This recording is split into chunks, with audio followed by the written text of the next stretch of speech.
Well, welcome to Maine.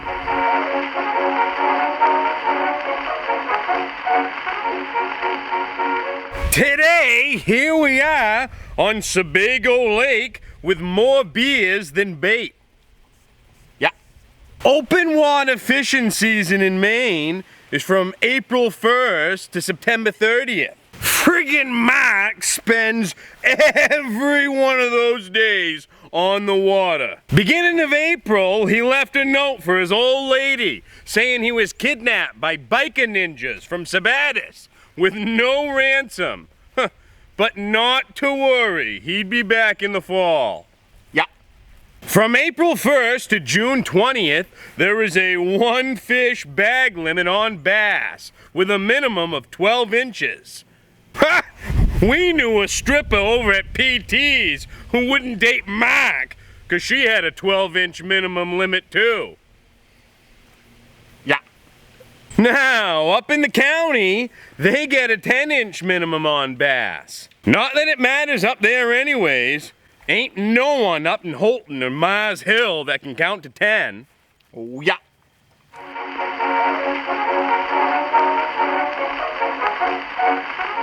Fishing is better when you're drinking, and drinking is better when you're fishing. A match made in heaven!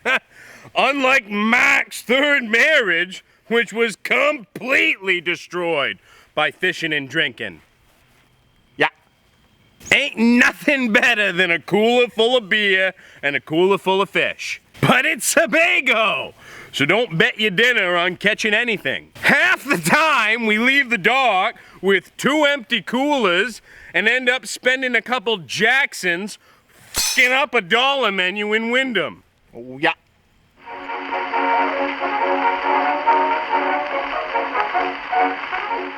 There is a 2-line restriction in Maine. It is unlawful to fish with more than 2 lines at any one time during the open water season. But try explaining that to friggin' Mark, whose double vision triples when he's been drinking. I've seen Mark check more imaginary lines than a schizophrenic cokehead.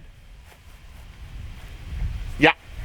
Maine has a preposterous law forbidding the use of explosives while fishing. Listen, if the good Lord didn't want us blowing up half the lake, he wouldn't have invented M80s and Fireball whiskey.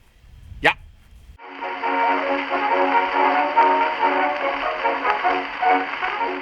Now, you can use a number of lures to catch bass, but stick bait is Mark's personal favorite. Green pumpkin, cinnamon, and chartreuse are the most popular colors. Ironically, those are also the names of Mark's favorite dances over at the J Ballet. Oh, yeah. I prefer live bait.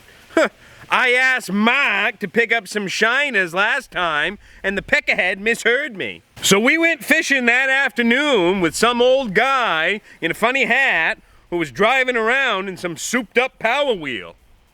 Yeah.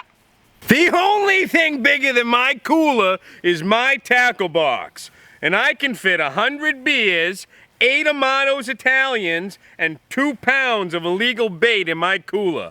Oh, yeah.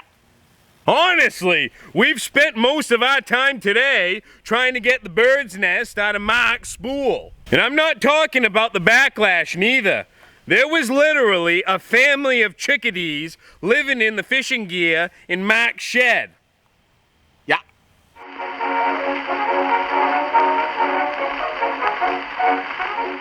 Better have your license.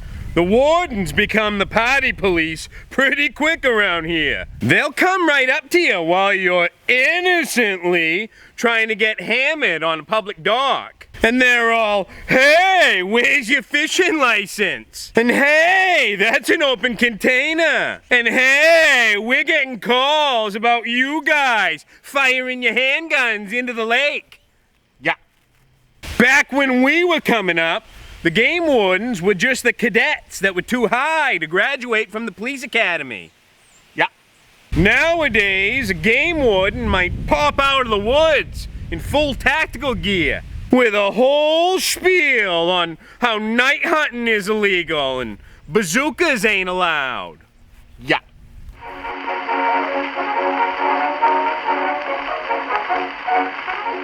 So this has been Troy and Mark with Welcome to Maine, signing off. Hey Mark, the fish are jumping. Oh.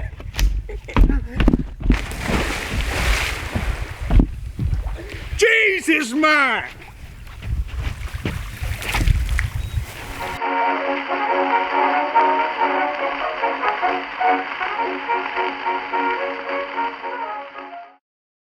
Time flies when you're fishing, unless you fly fishing. Too much casting and not enough drinking for us. If I wanted to spend the afternoon in waist-high water, I'd just let Mark's cousin come over and work on the plumbing in my trailer again.